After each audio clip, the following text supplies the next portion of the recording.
Družbeniki so se med drugim seznanili z delovanjem naše televizije v letu 2011.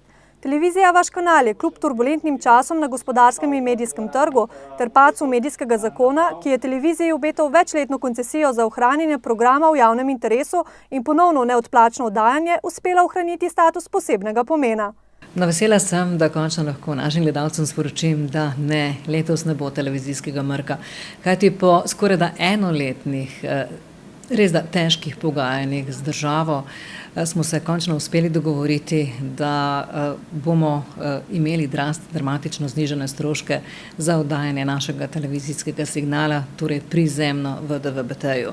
Gledalci in gledalke boste lahko torej še naprej nemoteno spremljali vsebine vašega kanala. In prepričana sem, da se vam obetajo ne samo novice vsak dan na vašem kanalu, ampak tudi nekaj resnično razvedrilnega programa, ki pravzaprav sodi v lokalno, regionalno ali pa nacionalno televizijsko poletje.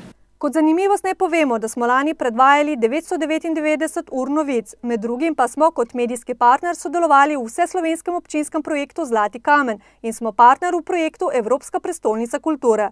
Družbeniki, ki so si danes ogledali tudi uredniško-produkcijski del, so sicer potrdili tudi poslovni načrt za leto 2012, ki je usmerjen v ohranjanje statusa posebnega pomena.